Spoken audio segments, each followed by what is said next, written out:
Hello and welcome to Piano Shack with me, Woody. So today I'll show you the outtakes that didn't make it onto the final CP88 video. I'll show you the footage and explain why I cut it out. So this is a bit of an insight into the editing and production process. I'll also share with you some bloopers and performances gone wrong. So this particular unit, since it's a prototype, will be going back to Yamaha in a couple of weeks once I'm done filming with it. But I couldn't turn down the opportunity to work again with Yamaha on a pretty exciting new product launch. And this is a category of keyboards that's really interesting to me, stage pianos. I know many of you as well, so I couldn't really resist the chance to check it out ahead of schedule and share it with you. So everybody wins, really. What I really wanted to say was that I'm not getting paid and this is not a sponsored video, but I forgot to do that. This whole segment came out a bit awkward and I really had nothing to disclose anyway, and that everybody wins comment came across as really patronising. My normal keyboard that I tend to play on is this thing here. Yes, so you can see it's been a real pleasure for me to actually enjoy, for once, there we go, sorry, the feel of an 88. And this has a fabulous feel when you play the keys up the top towards the hinge, as you tend to do when you're playing chords in the black keys. This kind of thing is not so good. On a whim, I showed you the A49 just for comparison, but it was completely pointless, had nothing to do with the topic of the video, so I cut it out. The construction of this thing is second to none. I don't think I've ever had a keyboard here in the shack that is built so nicely and as well and feels as solid and pro quality as this particular one. I got a magnet out and stuck it on here, but it didn't stick, so I don't know. It's not steel, but it's probably aluminium. It feels cool to the touch, and it's certainly, I mean, there's no flex, give, or anything right here. It's absolutely wonderful. I felt as I was recording this that I was getting a bit carried away and gushing with the quality of the product, and I do not want to be perceived as a Yamaha fanboy or any other manufacturer's fanboy for that matter, so I did actually re-record that segment. And by the way, now we know for sure, it's been confirmed, it is a fully aluminium enclosure. You can see it's a pretty deep keyboard here, but that gives a lovely feeling of solidity. And this thing is heavy as well. I don't know the exact weight. It was a struggle for me to get up onto the keyboard stand, but I love that. I'm a little bit sick and tired of the lightweight plastic keyboards that are popular right now. I didn't feel comfortable about bashing plastic synthesizers because I've been lent one of those as well. Over here we have an internal power supply is what I'm trying to say, with your standard mains lead there, a standard kettle lead that you can get at any gig or venue, so you don't have to worry about leaving the external PSU at home or tripping over the flimsy wires and damaging it or something. Lovely to see that, but it's what I'd expect on an instrument of this price. I did want to highlight that it has an internal PSU because that's important to many people, myself included.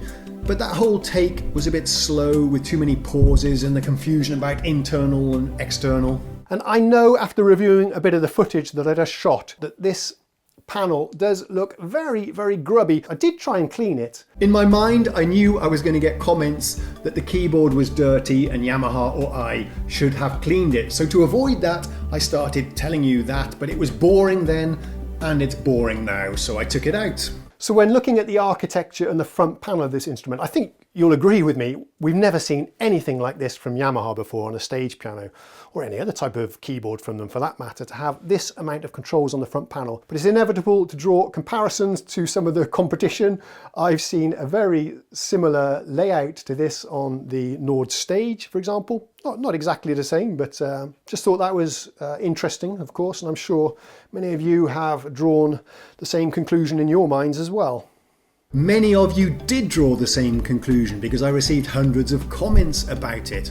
It's a very interesting topic, but I didn't want to bring it up in my initial video. When you do a collaboration like this, you are hopeful that the manufacturer will like and share your video because it gets you a lot more views, subscribers, and really does help to grow your channel. So that's why I saved this somewhat sensitive topic for a separate video. If I'm going to criticize anything, it would be that I would like to have seen slightly more distinctive panel markings. I just never got to the point, so I cut that entire segment. I really did try to find things that I disliked about this, but the only things were so trivial and minor that I didn't want to waste your time about it. So, just for the record, the things I don't particularly like are these protruding screw heads on the front panel. I've never seen that before and it's slightly ugly, and I would have preferred a slightly more bold panel graphics design so you can more easily distinguish between the different sections. Ooh, a strange digi piano. The digi piano is a bit weird and I fluffed the name. Not any hint of a velocity switch there. Hallelujah! That's also been a complaint of mine, of some of the Yamaha electric piano sounds, even on recent instruments like the Motif. Again, for reasons I explained earlier, I didn't really want to whinge too much about other Yamaha products, but they did certainly get it right this time. That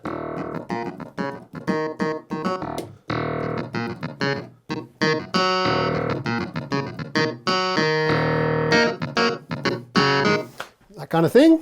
A few variations of that as well. Nice key off samples as well, I'm hearing. Cool. Sweet. This keyboard has a great clavinet, but unfortunately I couldn't come up with a great clavinet riff on the spur of the moment.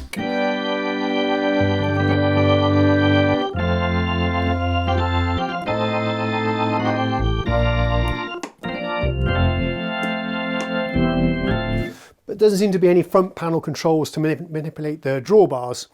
Perhaps you can do it in the display if you go into the edit modes, I'm not sure. But I'm guessing you don't buy an instrument like this for the organ anyway, really, since it's got a weighted piano keyboard, and it is a stage piano after all. So a variety of different organs. Let's put some reverb on.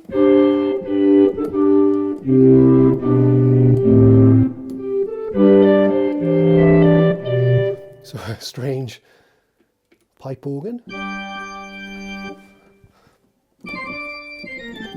And this is probably the most awful demonstration of a keyboard feature I've ever seen. And then finally over here, towards the right end of the keyboard, we have this wonderful delay section. Let's see if I can just pull up a quick interesting delay. Let's initialize this to just a piano. I'll take the layered piano, which I was really enjoying.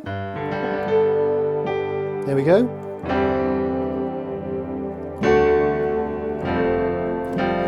And we'll switch this one on there. We'll use the analog mode. Check this out. Yeah, it's quite common for delays to make weird noises as you adjust them.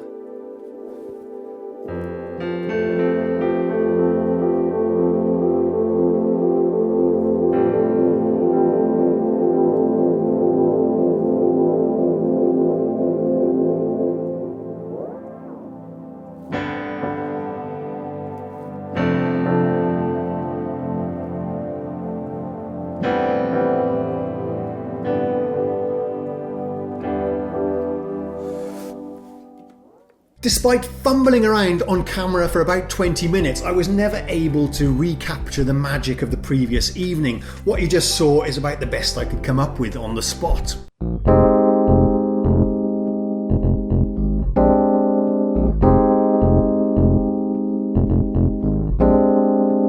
I wanted to demo the Rhodes with some effects, but we've already done a Queen song and this performance was rather boring. So if you are watching this on Tuesday evening, then I did succeed in getting this video together in time for the official product launch on Tuesday the 15th of January 2019, which is just ahead of the NAMM show. So I'm sure if you haven't got the chance to check these out yourselves, I do prepare bullet points about what I'm going to say, but in this particular case I started rambling about something that was completely irrelevant and off topic, so it had to go.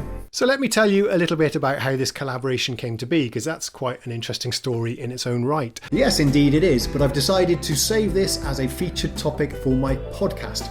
More details over on my website. There were moments, of course, when I completely forgot what to say and how to talk. The Mo DX, because Yamaha have...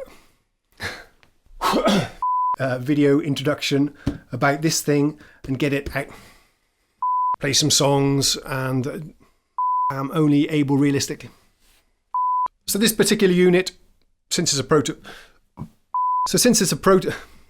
and you never know what doors these kind of opportunities, and moments where I completely lost the ability to play piano.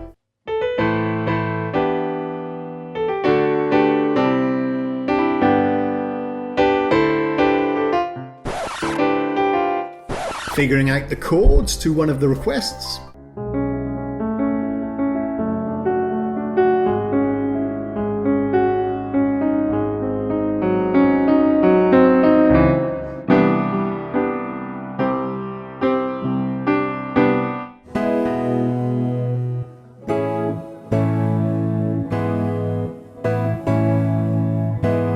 And figuring out what patches to use.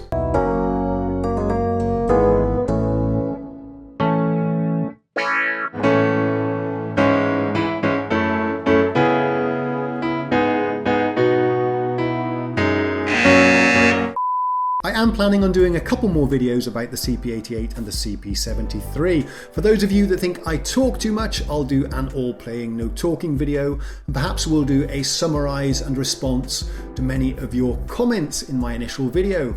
So thanks for watching this one, and stay tuned for the others. I'll see you again soon. Cheerio.